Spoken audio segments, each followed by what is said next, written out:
Bab 1361. Ibu Jeremy dan Corinne sama-sama menghilang ketika mereka masih kecil, dan mereka tidak tahu apakah ibu mereka masih hidup atau sudah meninggal. "Di mana ayah Jeremy sekarang?" tanya Corinne. Annie menghela napas. Setelah ibu paman Jeremy pergi, ayahnya berhenti keluar dan berselingkuh dengan wanita lain. Tidak lama setelah itu, dia melarikan diri untuk menjadi biksu di sebuah kuil di puncak Gunung Awan. Kakek Greg mengirim orang beberapa kali untuk membujuknya agar kembali, tetapi dia menolak, dan kakek Greg jatuh sakit karena hal itu. Kemudian, dia menyadari bahwa cucunya benar-benar kebalikan dari putranya dalam hal temperamen. Paman Jeremy, yang saat itu hampir berusia 30 tahun, adalah seorang pekerja keras yang tidak tertarik pada wanita, sedangkan ayahnya hanya tahu cara main-main dengan wanita di usianya. Lambat laun, desas-desus bahwa paman Jeremy menyukai pria mulai beredar. Untuk menepis rumor, kakek Greg buru-buru menikahkan paman Jeremy, mengatakan kepadanya bahwa tidak masalah siapa yang dinikahinya asalkan dia seorang wanita dan bahwa dia tidak akan menjalani operasi kecuali dia menikah. Satu hal berlanjut ke hal lain sampai akhirnya dia berada di posisi sekarang. Corinne merasakan sakit di hatinya. Jadi, kedua orang tua Jeremy meninggalkannya. Berapa umurnya saat itu terjadi? Annie memikirkannya. Aku dengar dari ibuku bahwa paman Jeremy saat itu berumur sekitar 7 atau 8 tahun. Dia pasti tahu apa yang sedang terjadi tetapi terlalu tak berdaya untuk berbuat apapun. Semua orang mengira paman Jeremy lahir dari keluarga kaya dan hanya perlu menjentikkan jarinya untuk mendapatkan apa yang diinginkannya. Mereka tidak tahu bahwa dia tumbuh besar dengan memikul tanggung jawab keluarga dan tekanan yang tak terbayangkan. Ia tidak memiliki masa kecil yang normal karena ayahnya meninggalkan keluarga. Semua tetua menaruh harapan pada paman Jeremy. Ia dibesarkan untuk menjadi penerus sejak lahir. Jadwalnya penuh dengan berbagai kegiatan belajar dari pagi hingga malam. Ia bahkan tidak punya waktu luang sendiri. Baru setelah dewasa ia memiliki sedikit lebih banyak kebebasan. Tanpa sadar, Corinne menjepitkan jari-jarinya ke telapak tangannya saat mendengarkan Annie bercerita tentang masa lalu Jeremy. Pikiran dan hatinya kacau. Dia tidak pernah bertanya kepada Jeremy tentang masa lalunya, dan dia juga tidak pernah menyelidikinya sendiri. Seperti kebanyakan orang, dia berpikir hidup Jeremy sudah ditentukan sejak lahir. Secara logis, dia seharusnya memiliki kehidupan tanpa beban dengan segala yang diinginkannya. Jeremy tidak pernah mengeluh atau membicarakan masa lalunya. Namun, dia sering merokok beberapa batang rokok sendirian. Rasa iba perlahan memenuhi hati Corinne. Kurasa hidup memang adil. Bahkan mereka yang lahir di keluarga kaya pun mendapat bagian penderitaannya. Corinne, tahukah kamu bahwa Francine adalah saudara tiri paman Jeremy? Kakek dan neneknya memutuskan untuk mengadopsinya karena jarang sekali ada anak perempuan yang lahir di keluarga Holden. Paman Jeremy tidak keberatan, dan dia selalu baik padanya. Aku mungkin memanggilnya pamanku, tapi ibunya sebenarnya adalah saudara perempuan nenekku dari pihak ibu. Sejujurnya, dia adalah kerabat 2 generasi di atas. Tapi dia memperlakukanku lebih baik daripada pamanku yang sebenarnya. Dia mungkin tampak menakutkan hampir sepanjang waktu, tapi dia juga memiliki sisi lembut. Dia sebenarnya tidak seburuk itu jika kau mengenalnya. Corinne sebenarnya setuju dengannya. Dia mengangguk tanpa berpikir. Jeremy mungkin memberikan kesan dingin yang membuatnya sulit didekati, tetapi dia bukan orang jahat. Jadi, Corinne, kau akan memberi paman Jeremy kesempatan lagi dan kembali bersama dengannya, kan? Tanya Annie ragu-ragu. Bab 1362. Ya, hati Corinne memang tergerak untuk Jeremy karena masa lalunya. Tentu saja, itu tidak berarti dia akan membiarkannya lolos begitu saja karena telah berbohong padanya. Setelah hening selama 2 detik, Corinne menjawab, itu tergantung apakah Jeremy bisa menyelesaikan masalah pribadinya. Aku tidak akan melanggar prinsipku untuk siapapun. Annie merasa lega mendengarnya. Jangan khawatir, dia akan menyelesaikan masalah pribadinya. Dia sangat mencintaimu sehingga dia akan melakukan apapun untukmu. Sebenarnya aku sangat senang dia bertemu denganmu karena dia menjadi lebih manusiawi setelah bertemu denganmu. Benarkah begitu? Pikir Corinne. Merasa kelelahan, dia berbaring di tempat tidurnya. Rasa iba yang dia rasakan untuk Jeremy masih mengganggunya, jadi dia membuka aplikasi pesan di ponselnya dan mengirim pesan kepadanya, "Selamat malam, Tuan." Beberapa detik kemudian, dia menerima balasan darinya. "Selamat malam, si nakal kecil." Corin meletakkan ponselnya, menutup matanya, dan tertidur. Melihat Corin sudah tertidur, Annie tidak berkata apa-apa lagi dan pindah ke sofa untuk bermain dengan ponselnya. Keesokan harinya, dalam perjalanan ke Holden Group, Tommy, yang duduk di kursi penumpang depan, berbalik dan melaporkan berita yang diterimanya kepada Jeremy. Nona Sofia telah naik penerbangan pagi ini kembali ke Molomia. Jeremy menyipitkan matanya. Kukira dia bilang dia kehilangan paspornya. Mungkin dia berbohong tentang kehilangan itu karena dia tidak ingin membatalkan pernikahannya denganmu, tebak Tommy. Jeremy mengerutkan kening dan tidak berkata apa-apa saat ia tenggelam dalam pikirannya. Alis Tommy berkerut saat ia memutuskan untuk menyuarakan kekhawatirannya. "Tuan Jeremy, Nona Sofia tampak tidak senang saat pergi. Kalau boleh menebak, kurasa dia marah padamu. Dia mungkin akan mengadu kepada ayahnya tentangmu, dan kita semua tahu betapa ayahnya memanjakannya. Kita akan mendapat masalah besar karena berurusan dengan grup Adam." Kerutan di dahi Jeremy semakin dalam. Namun, dengan tenang ia menjawab, dia tahu pernikahan itu palsu dan karena itu tidak sah ketika dia menandatangani kontrak. Tapi Nona Sofia diam-diam menyukaimu sejak lama. Saat memikirkan hal itu, Jeremy mengusap pangkal hidungnya.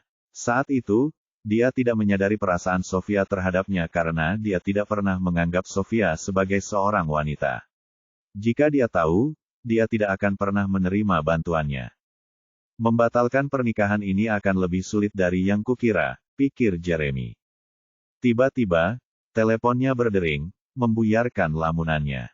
Panggilan itu dari Pamela. Jeremy baru saja meninggalkan rumah belum lama ini, jadi dia bertanya-tanya apakah ada sesuatu yang mendesak terjadi di rumah sehingga neneknya perlu menelepon.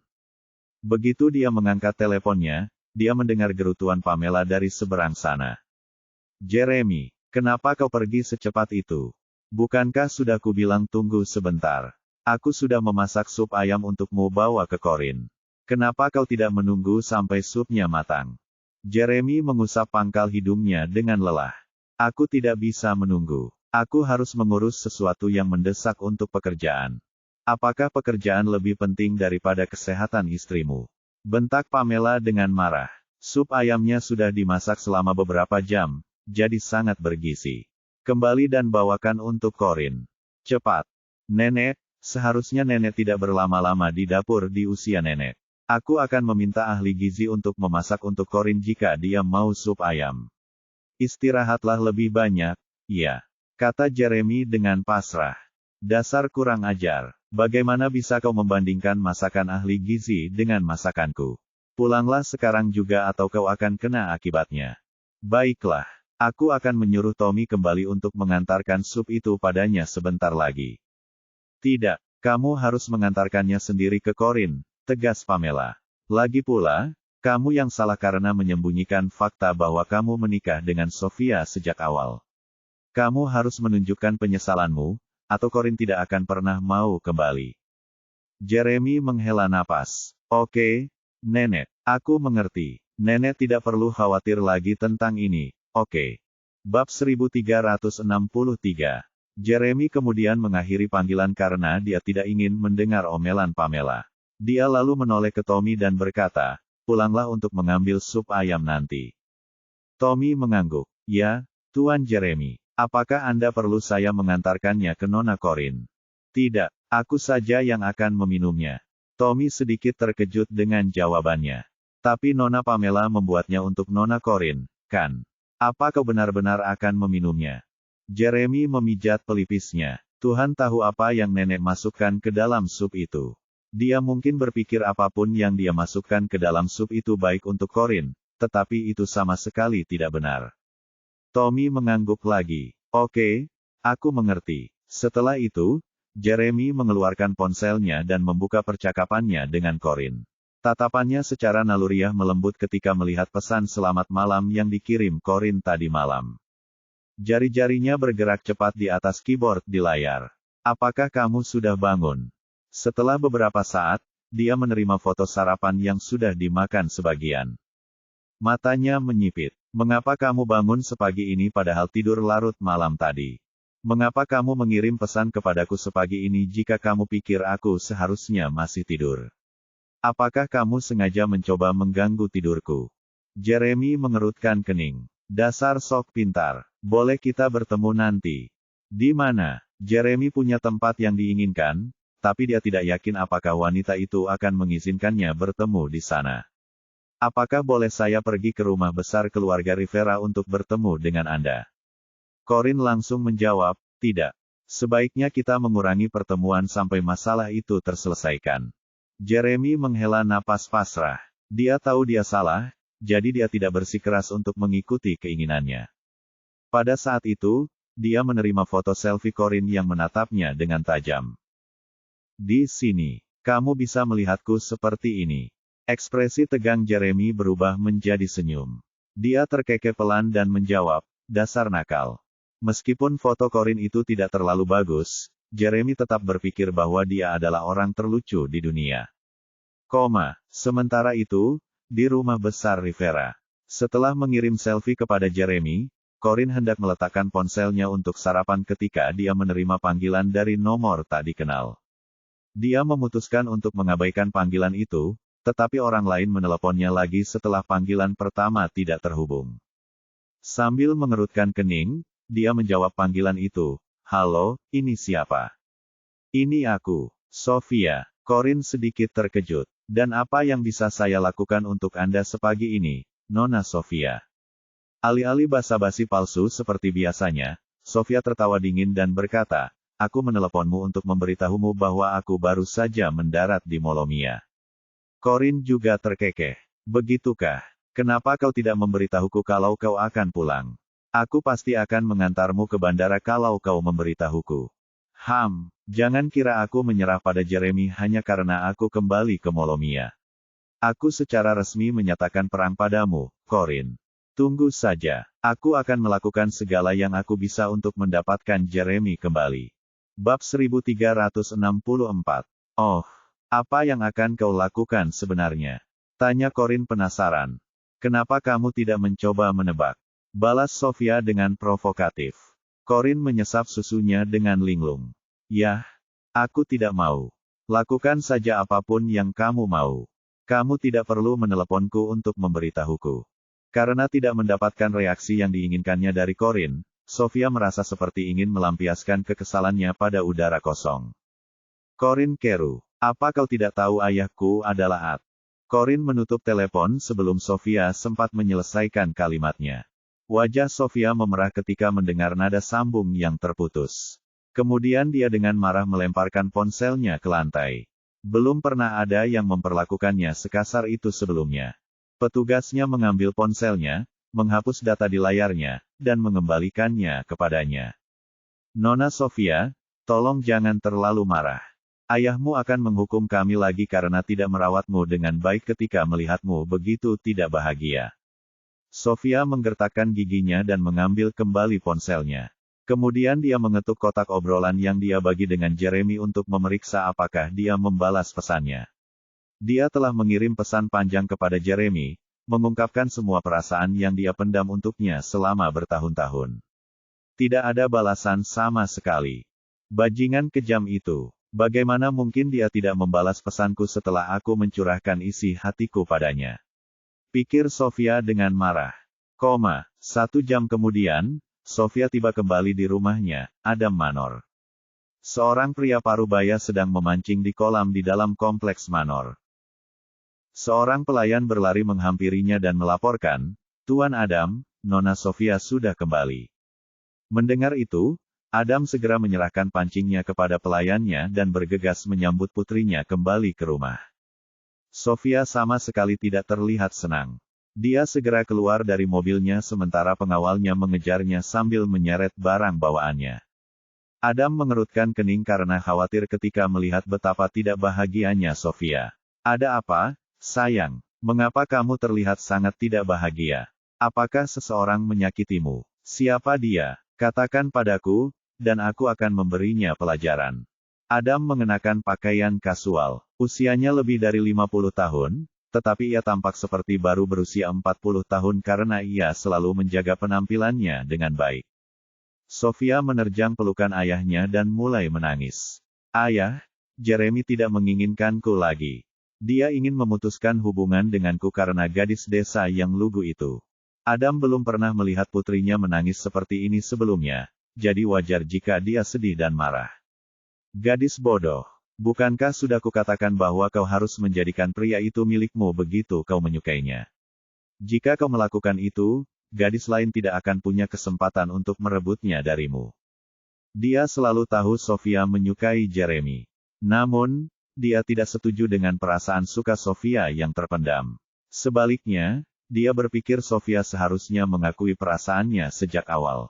Lagi pula, Putri Adam tidak membuang waktu untuk mendapatkan apa yang diinginkannya. Sofia mendongak menatapnya dan merengek, "Ayah, bagaimana ayah bisa mengatakan itu saat aku sedang sedih seperti ini? Apakah ayah hanya akan berdiri diam dan tidak melakukan apapun sementara gadis lain menindasku? Bukankah aku berhak mengguruimu? Kau Putri Adam, namun kau sangat berbeda dariku dalam hal percintaan. Dulu, saat masih muda, aku tak akan membuang waktu untuk memberitahukan perasaanku pada orang yang kusukai," balas Adam. Ia memiliki mentalitas bahwa seseorang harus berani mengejar cinta saat masih muda. Dengan demikian, itu adalah kesalahan Sofia karena merahasiakan perasaannya dan berharap Jeremy akhirnya akan jatuh cinta padanya. Bab 1365. Seharusnya kau mendengarkanku sejak awal ketika aku menyuruhmu untuk mengakui perasaanmu pada Jeremy. Skenario terbaiknya adalah dia menerima perasaanmu, dan skenario terburuknya adalah dia tidak menerimanya. Aku tidak mengerti mengapa kau ingin berteman dengannya dulu.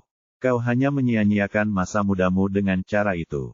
Meskipun begitu, Sofia tidak setuju dengan sudut pandang ayahnya. Ayah tidak mengerti. Jeremy berbeda dari laki-laki lain. Jika aku langsung menyatakan perasaanku padanya, dia pasti sudah mengabaikanku sejak lama. Aku bahkan tidak akan punya kesempatan untuk berteman dengannya. Siapa peduli kalau dia mengabaikanmu? Masih banyak ikan di laut. Lagi pula, kau anak Adam. Kau tidak perlu khawatir tidak punya pacar. Aku akan mencarikanmu beberapa pria lain yang lebih tampan dari Jeremy itu. Bagaimana ayah bisa membandingkan pria lain dengan Jeremy? Aku tidak peduli, ayah. Aku tidak akan memilih siapapun selain Jeremy, kata Sofia dengan keras kepala. Ayah harus melakukan sesuatu tentang Corin. Singkirkan dia, terserah ayah. Aku tidak ingin melihatnya bersama Jeremy lagi. Sofia tidak pernah menganggap Anya sebagai saingan cintanya karena dia tahu Jeremy tidak akan pernah jatuh cinta pada wanita palsu dan manipulatif seperti dia. Namun, dia tidak pernah menyangka Corin akan ikut campur. Awalnya, Sofia tidak berniat membunuh Corin karena ia khawatir hal itu akan membuat Jeremy membencinya. Selain itu, ia takut Corin akan pernah menempati tempat di hati Jeremy. Jeremy akan selalu mengingatnya karena ia meninggal pada saat Jeremy paling mencintainya. Namun, Sofia tidak lagi punya waktu untuk terlalu mempedulikannya. Dia merasa tidak akan ada kesempatan lagi baginya untuk bersama Jeremy jika dia tidak menyingkirkan Corin. Meskipun Adam tidak menyukai Jeremy karena cara Jeremy memperlakukan putrinya, dia tidak tega melihat putrinya begitu sedih, jadi dia berkata, "Jangan khawatir, sayang. Aku akan memberi pelajaran pada perempuan jalang itu. Mencuri kekasihmu darimu. Tenang, kamu pasti lelah setelah terbang. Kenapa tidak mandi dan istirahat sebentar? Serahkan semuanya padaku." Sofia mengangguk memelas sebelum melepaskan diri dari pelukannya dan berjalan masuk ke dalam rumah besar itu. Ekspresi membunuh terlihat jelas di wajah Adam saat ia menatap sosok Sofia yang menyedihkan berjalan menuju rumah besar itu. Kemudian ia memerintahkan anak buahnya untuk mengumpulkan semua informasi yang bisa mereka dapatkan tentang Corin. Dalam perjalanannya ke rumah besar itu, Sofia bertemu dengan seorang wanita cantik yang tampak berusia 40 tahun dan seorang gadis kecil berusia sekitar 7 atau 8 tahun. Wanita cantik itu berambut panjang dan memiliki sikap yang ramah dan anggun. Gerak-geriknya memancarkan aura dewasa dan cerdas. Meskipun demikian, jelas dari cara Sofia menatapnya bahwa dia tidak menyukai wanita itu. Perusak rumah tangga, Sofia meludahinya. Oh, Sofia, kau sudah kembali, kata wanita itu, tersenyum padanya seolah-olah dia tidak mendengar hinaannya. Dia menoleh ke gadis kecil di sampingnya dan berkata, Lilin, adikmu sudah kembali. Cepat sapa dia. Gadis kecil itu memeluk boneka beruang erat-erat di dadanya. Dia menatap Sofia dengan keras kepala dan berkata, dia bukan adikku. Dia orang jahat karena menindasmu, ibu. Lilin, bagaimana bisa kamu mengatakan hal itu tentang adikmu? Minta maaf padanya sekarang juga. Gadis kecil itu memalingkan kepalanya. Tidak, aku tidak mengatakan sesuatu yang salah. Mengapa aku harus meminta maaf padanya? Wanita itu tampak malu dan berkata dengan nada meminta maaf, Sofia, jangan hiraukan dia. Dia masih terlalu muda untuk tahu apa yang baik untuknya. Aku akan menegurnya dan menyuruhnya meminta maaf kepadamu nanti. Sofia mencibir. Oh, ayolah. Kau bisa berhenti berpura-pura. Dia tidak akan mengatakan semua hal itu jika kau tidak mengajarinya. Kau tahu apa? Aku tidak peduli jika dia tidak menginginkanku sebagai saudara perempuannya, karena aku juga tidak menginginkannya sebagai saudara perempuanku. Bab 1366. Sofia kemudian berjalan melewati Lilin dan ibunya. Ibu Lilin tidak tahu harus berbuat apa dengan sikap Sofia terhadapnya, tetapi itu tidak berarti dia tidak bisa mengajari putrinya sendiri. Dia membungkuk hingga sejajar dengan mata Sofia dan dengan sabar berkata kepadanya, Lilin, ada apa denganmu hari ini? Mengapa kau begitu kasar pada Sofia? Seharusnya kau menyambutnya kembali dengan tangan terbuka. Tapi ibu, dia menyebut ibu perusak rumah tangga. Rengek Lilin. Kenapa ibu harus menghormatinya kalau dia tidak menghormati ibu? Ibu Lilin terdiam. Dia juga mendengar apa yang Sofia katakan padanya, tetapi dia berpura-pura tidak mendengarnya karena dia tidak ingin memulai pertengkaran dengan Sofia, putri Adam dan mantan istrinya. Memahami perasaan Lilin, dia tidak mengatakan apapun lagi. Sebaliknya, dia menuntun Lilin untuk mencari Adam. Mereka berdua datang ke kolam dan melihat Adam memberi perintah kepada anak buahnya untuk melakukan sesuatu dengan ekspresi tegas di wajahnya. Ibu Lilin sangat mengenal suaminya.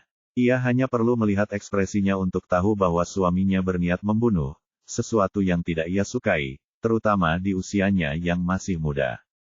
Dia baru mendekati Adam setelah melihat anak buahnya telah pergi. Brian, apa yang tadi kau katakan kepada anak buahmu? Tanyanya. Nama asli Adam adalah Brian Addison. Hanya beberapa orang terdekatnya yang mengetahuinya, dan satu-satunya orang yang berani memanggilnya dengan nama aslinya adalah istrinya. Ekspresi Adam yang sebelumnya penuh amarah berubah menjadi lembut ketika ia melihat istri dan putri kecilnya. Oh, tidak apa-apa, saya hanya meminta mereka untuk menyelidiki seseorang. Ibu Lilin mengerutkan kening. Ingin mengetahui akar permasalahannya, dia bertanya lagi, mengapa kamu tiba-tiba ingin menyelidiki seseorang? Adam tidak berani berbohong kepada istrinya karena khawatir istrinya akan salah mengira dia berselingkuh dengan wanita lain di luar. Karena itu, dia tersenyum tulus dan berkata, jangan salah paham, Mel. Aku hanya ingin tahu lebih banyak tentang gadis yang merebut Jeremy dari Sofia. Itu saja. Nama wanita itu adalah Melinda, yang berarti cantik dan manis, Vander. Alis Melinda tetap berkerut mendengar penjelasan suaminya. Jadi, mengapa kau menyelidikinya? Apakah kau akan menyingkirkannya demi Sofia? Dia memahami suaminya dengan baik, dia tahu bahwa suaminya akan menyingkirkan segala rintangan yang menghalangi jalan Sofia meskipun dia tidak setuju. Yah, aku tidak punya pilihan, kan? Dia kan putriku, dan dia tidak menginginkan pria lain selain Jeremy. Siapa yang akan membantunya jika bukan ayahnya sendiri? Kata Adam. Brian, aku tahu Sofia adalah putri kesayanganmu, tapi kau tidak bisa memaksakan urusan cinta. Itu tidak berarti Jeremy akan menerima Sofia meskipun kau menyingkirkan gadis malang yang telah merebutnya darinya, saran Melinda dengan cemas. Mel, kau tahu aku berhutang banyak pada Sofia. Ibunya meninggal ketika dia masih kecil, dan saat itu aku hanya peduli mencari uang, jadi aku menyerahkannya untuk diasuh oleh kakek neneknya. Aku hanya ingin menebus waktu yang tidak kuhabiskan cukup untuk bersamanya. Meskipun Melinda bisa berempati dengan perasaan suaminya, dia tetap berkata, ada cara lain untuk menebus waktu yang hilang dengannya tanpa menyakiti orang lain. Jeremy memilih gadis itu untuk menjadi istrinya, dan aku bahkan mendengar dia hamil anak Jeremy. Akan sangat buruk jika kita memisahkan mereka sekarang. Adam sangat mencintai istrinya, tetapi keinginan putrinya juga penting baginya. Jangan bicarakan ini lagi. Aku tahu apa yang harus kulakukan terkait Sofia, jadi jangan khawatir. Ngomong-ngomong, apakah kau sudah memutuskan sekolah untuk Lilin? Melinda tahu suaminya berusaha mengalihkan topik pembicaraan, jadi dia menggelengkan kepala dan menghela napas pasrah. Kapan kau akan berhenti bertingkah konyol agar aku dan Lilin berhenti mengkhawatirkanmu? Bab 1367. Adam pura-pura tidak mendengar apa yang dikatakan Melinda. Dia membungkuk untuk memeluk Lilin. Ayo, Lilin, biar kuajari cara memancing. Lilin memeluk boneka beruangnya lebih erat ke dadanya. Dia menggembungkan pipinya dan memalingkan kepalanya. Aku tidak mau bermain dengan ayah. Melihat itu, Adam berjongkok hingga sejajar dengan matanya dan bergumam dengan nada bercanda, kenapa kamu tidak mau bermain denganku, Lilin? Apa aku melakukan sesuatu yang membuatmu marah? Kau akan menyakiti orang yang tidak bersalah lagi. Aku tidak suka kalau ayah menyakiti orang yang tidak bersalah. Lilin juga merupakan anak kesayangan Adam karena ia lahir di usia senja. Adam sangat memanjakan kedua putrinya dan berusaha sebaik mungkin untuk tidak menunjukkan pilih kasih kepada salah satu dari mereka. Namun, Sofia menolak menerima Melinda sebagai ibu tirinya dan Lilin sebagai saudara tirinya. Dia sering memberi tahu orang lain bahwa dia adalah anak tunggal. Adam tidak mengoreksinya karena merasa berhutang budi padanya. Untungnya bagi Adam, Melinda memutuskan untuk mengabaikan sikap Sofia. Yang benar-benar ia pedulikan adalah bagaimana Adam memperlakukan Sofia dan Lilin. Adam mengangkat Lilin dan berkata kepadanya dengan nada riang, kamu salah paham lagi, Lilin. Aku tidak menyakiti orang yang tidak bersalah. Aku menyingkirkan orang jahat yang menyakiti adikmu. Lilin tidak pernah menyukai Sofia, jadi dia tidak terlalu peduli bahwa dia diintimidasi oleh seseorang. Karena itu, dia hanya cemberut dan menyandarkan wajahnya ke dada Adam. Saat mendengar soal menyelidiki seseorang, Melinda teringat sesuatu. Ngomong-ngomong, Brian, apakah kamu sudah menemukan gadis yang mendonorkan darahnya kepadaku terakhir kali? Adam menepuk punggung Lilin dengan penuh kasih sayang sambil menjawab, belum.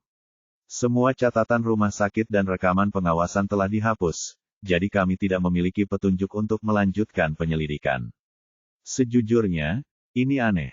Maksudku, mendonorkan darah adalah hal yang baik, namun gadis itu cukup berhati-hati untuk sengaja menghapus semua jejak dari apa yang terjadi. Melinda sedikit kecewa mendengar itu. Mungkin dia tidak ingin kita mempermasalahkannya. Aku dengar dari perawat bahwa gadis itu sedang hamil ketika mendonorkan darah kepadaku dan dialah yang juga menemukan pendonor darah lainnya. Aku sangat khawatir kesehatannya akan terganggu setelah mendonorkan darah kepadaku. Aku jadi bertanya-tanya apakah dia dan bayinya baik-baik saja sekarang. Jangan khawatir, Mel. Tidak ada perbuatan yang tidak mendapat balasan. Aku yakin dia pasti akan baik-baik saja. Hibur Adam. Aku akan meminta anak buahku untuk terus mencarinya, aku juga perlu berterima kasih padanya. Tanpa dia memberikan darahnya tepat pada waktunya, aku akan hidup dengan rasa bersalah karena secara tidak langsung menyebabkan kematianmu. Akulah yang membuatmu begitu marah sehingga kau ingin melarikan diri dari rumah bersama Lilin. Melinda memutar bola matanya ke arahnya. Oh, hentikan omong kosong ini. Sudah larut malam. Kamu mau makan apa malam ini? Mari kita adakan makan malam reuni yang menyenangkan sekarang karena Sofia sudah kembali. Sementara itu, kembali ke rumah besar Rivera, Corin meletakkan ponselnya dan melanjutkan sarapannya setelah menutup telepon dari Sofia. Sayangnya, Lukas tanpa sengaja mendengar percakapan Corin dengan Sofia. Karena tahu siapa ayah Sofia, dia bertanya dengan cemas, Corin, apa yang Sofia katakan padamu barusan? Bukan hal penting. Dia bilang dia akan merebut Jeremy dariku. kata Corin dengan acuh tak acuh. Lukas mengerutkan kening. Abaikan saja dia, lain kali dia meneleponmu, atau suruh dia mencariku jika dia ingin mengatakan sesuatu padamu. Bab 1368. Corin hanya mengeluarkan suara-suara yang tidak berarti dan terus menyantap sarapannya. Annie, yang menginap semalaman, juga sedang sarapan bersama Corin, Lukas, dan Sunny. Melihat Lukas begitu peduli pada Corin, Annie tak kuasa menahan rasa cemburu atas nama Jeremy. Ia menatapnya dengan tatapan peringatan.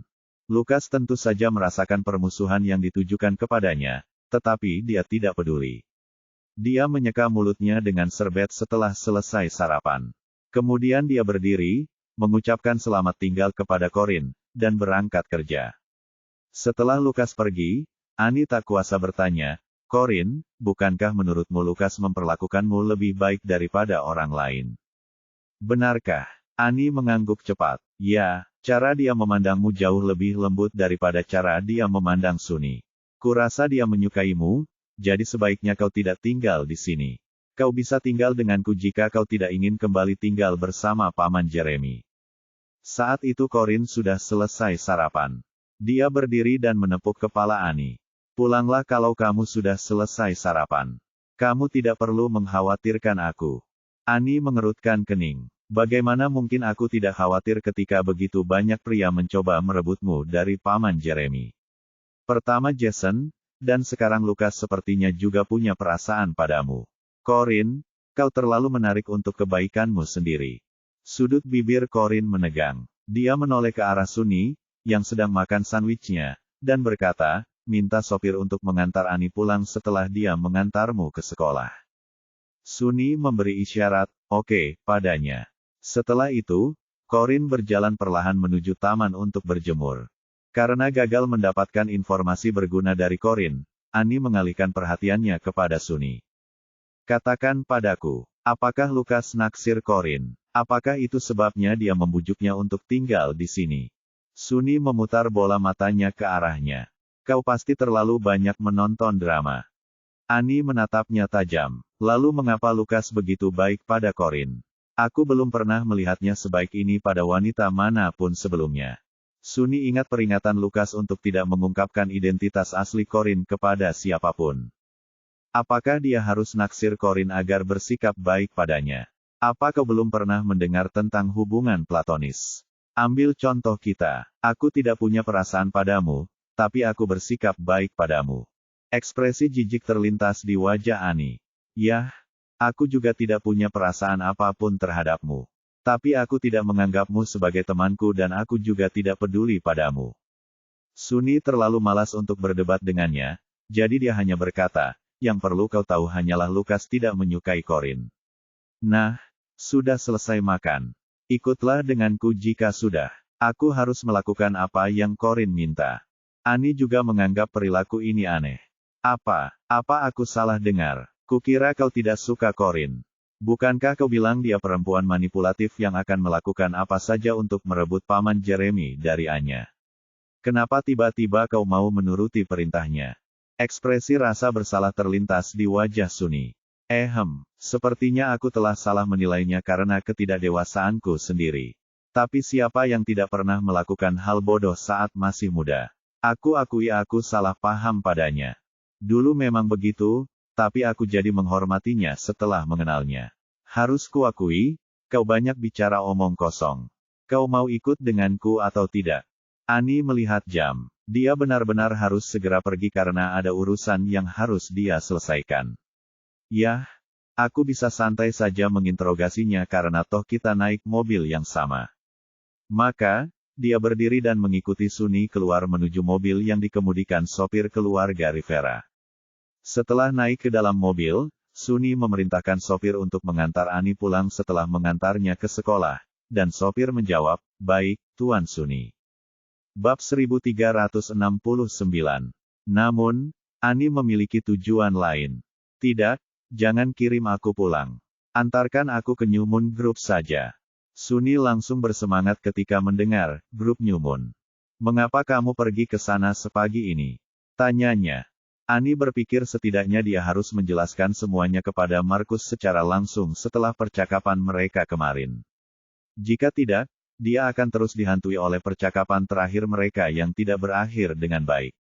Aku perlu bicara dengan seseorang di sana. Mobil itu mulai melaju perlahan. Tuan Suni, sebaiknya saya mengantar Anda ke sekolah dulu, atau sebaiknya saya mengantar Nona Ani ke New Moon Group dulu? Tanya sopir itu. Grup New Moon sedang dalam perjalanan ke sekolah Suni. Aku masih punya banyak waktu sebelum sekolah dimulai, jadi kamu bisa mengantarnya ke New Moon Group dulu, jawab Suni. Baik, Tuan Suni. Mobil itu mulai bergerak ke arah New Moon Group. Suni melipat tangannya dan berkata, jika tebakanku benar, kau pasti pergi ke sana untuk berbicara dengan Aaron. Ani secara naluriah mengerutkan kening saat nama Aaron disebutkan. Tidak, ini tidak ada hubungannya denganmu, jadi hentikan spekulasimu. Suni mengangkat dagunya dengan angkuh. Oh, ayolah, hentikan sandiwara ini. Aku tahu kau menyukainya begitu melihat kalian berdua bersama. Ani menatapnya tajam dan berkata dengan marah, aku tidak sedang berpura-pura. Aku benar-benar tidak pergi ke sana untuk mencari Aaron. Suni mencibir. Lalu siapa lagi? Bukannya aku akan menertawakanmu jika kau mengakuinya. Aku akan senang untukmu, karena kau akan membantuku jika kau bisa meyakinkan Aaron untuk menjadi pacarmu. Membantumu? Bagaimana? Tanya Ani, tidak mengerti maksud Suni. Wajah Suni memerah, tetapi meskipun begitu, dia tetap mempertahankan kesombongannya. Tentu saja karena pacarku. Maksudku, bagaimana mungkin aku tidak khawatir ketika Sante dan Aaron tinggal bersama? Siapapun bisa tahu hanya dengan sekali lihat bahwa Aaron adalah seorang playboy. Kuharap kau bisa menjadikannya pacarmu agar dia menjauh dari Sante. Ani mengerutkan kening. Kemudian dia berkata dengan lantang, kamu terlalu banyak berpikir. Nona Sante dan Tuan Aaron hanya berteman baik. Menurutku mereka lebih seperti keluarga karena mereka tumbuh bersama. Kamu tidak perlu khawatir mereka akan berakhir bersama. Seburuk apapun Aaron, dia tetap memiliki prinsip. Dia sebenarnya tidak seburuk yang kamu pikirkan. Suni menyipitkan matanya. Dan kau bilang kau tidak menyukainya.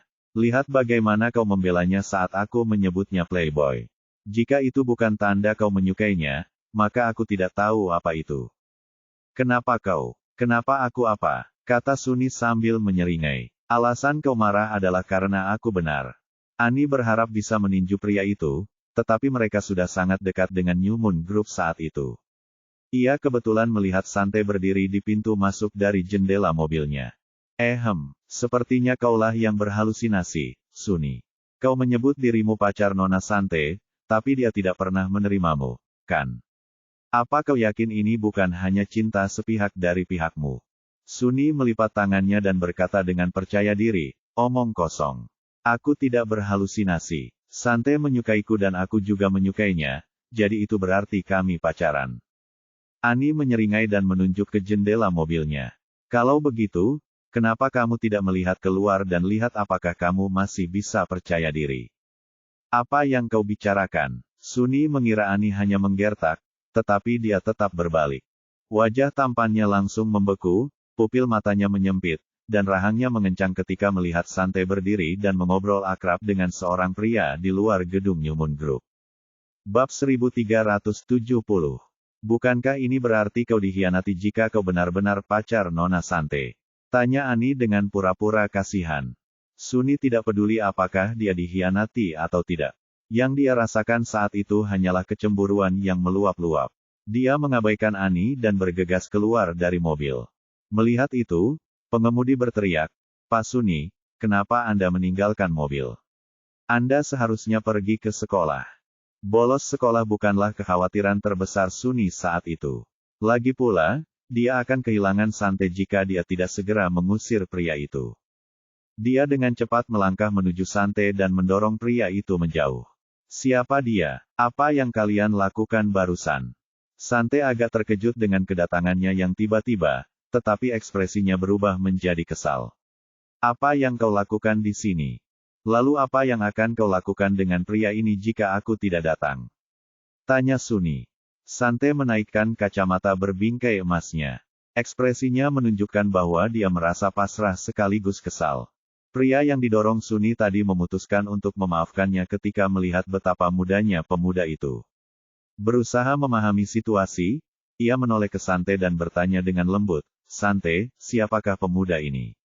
Sante tersenyum meminta maaf. "Maaf, dia adik laki-laki temanku.